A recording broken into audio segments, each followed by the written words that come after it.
Hello everyone, I am Dr. Kiran. Today we will discuss about the pore bias diagram. In our previous lecture, we had already discussed or studied about the Latimer diagram. Means these are the way with the help of we will represent the electrode potential data. So what is pore bias diagram? This diagram is also known as EPS diagram or potential PS diagram or predominance area diagram. This diagram were introduced by Marcel Pore-Biax in 1938. That's why the name is given as Pore-Biax. A Pore-Biax diagram indicates the conditions of pH and potential under which a species is thermodynamically stable. Means in this diagram, with the help of this diagram, they explain the thermodynamic stability of any species. We can take a number of examples. Here I will show you the simple this Pore-Biax diagram. This is potential, pH, and these are the areas. In that area, they shown about the thermodynamic stabilities of different species of any element. So, it also tells about the chemical properties of any species in natural water, and they are useful in environment and corrosion science. Pore-Biax diagram has potential or electrode potential on y-axis and pH on x-axis. Potential on y-axis, pH on x-axis. Positive value of potential indicate the strong oxidizing agent, and the negative value of potential indicates strong reducing agents that we had already discussed in our chapter oxidation reduction.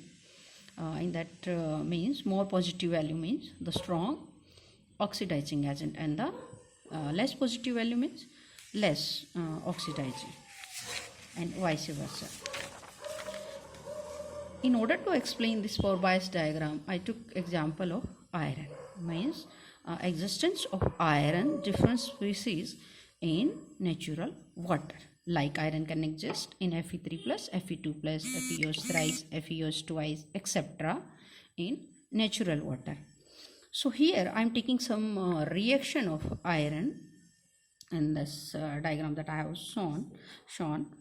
So first reaction is Fe3 in presence of electron. By combining with one electron, it got converted into Fe2+ at a potential 0.77 watt. This is the simple redox reaction. So in this diagram, means iron undergoes in various kind of reaction. That reactions we will represent. Means if there is a simple redox reaction, so we will write down in a horizontal line. Means there is no change in their pH. This horizontal line, it means not that their pH is changing, because there is a boundary between these two couple. They are forming over here in the reaction.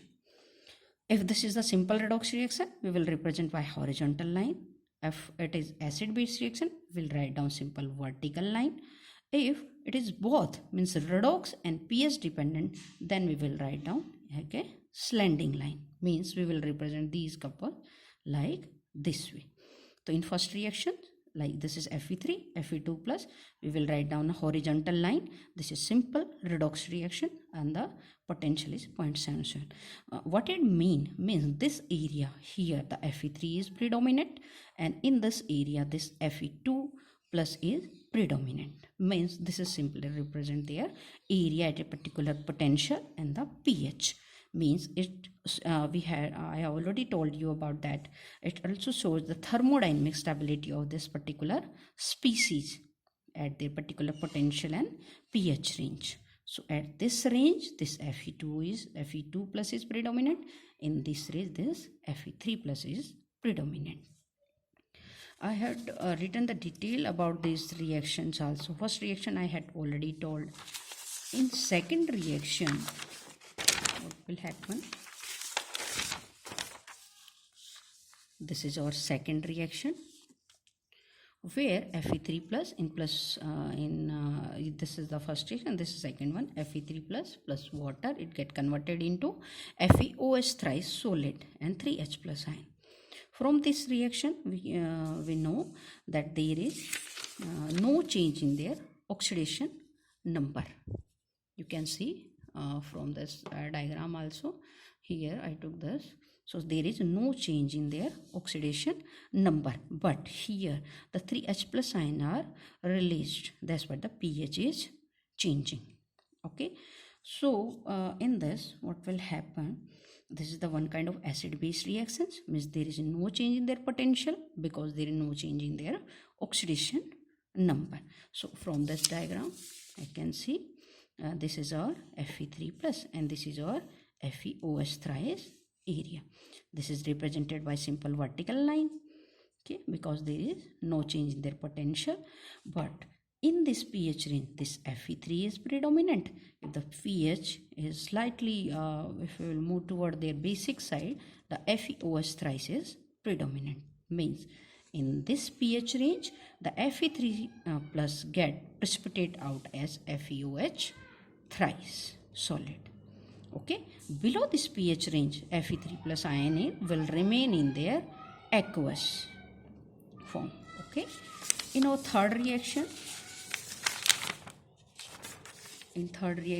FeOH thrice solid in presence of H plus ion and electron get converted into Fe2 plus and water. This is the combination of redox and acid base reaction. In this diagram we can see the FeOH thrice get converted into Fe2 plus, means this will represent this one.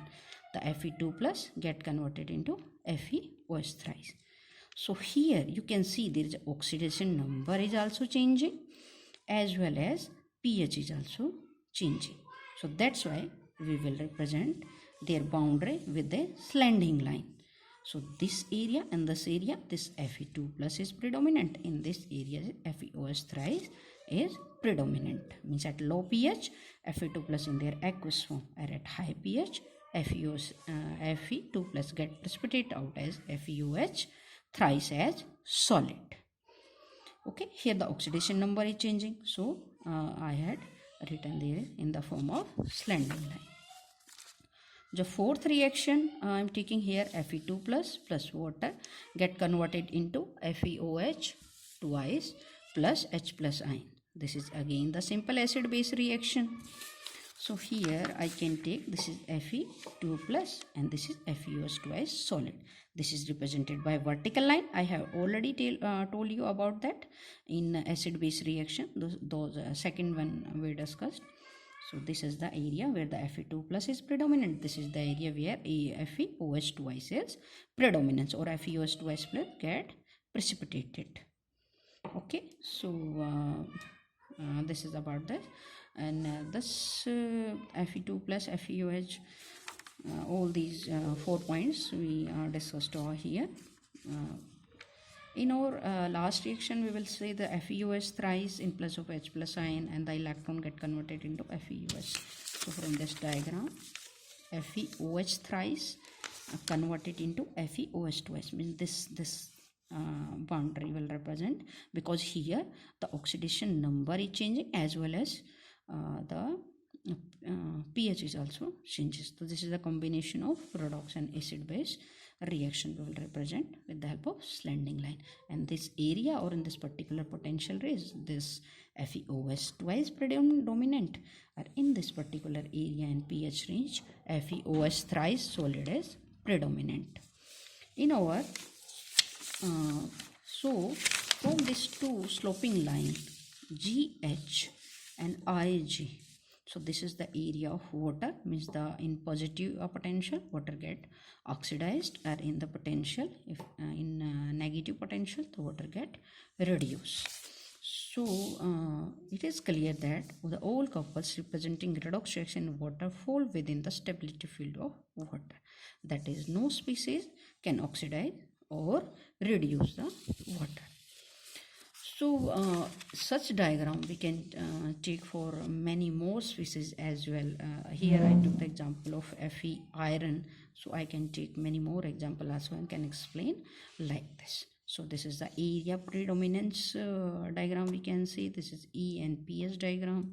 There is pH range and potential change, and it represents about the area where the which species is thermodynamically stable in that particular range. So I hope this diagram is clear to you. Thank you.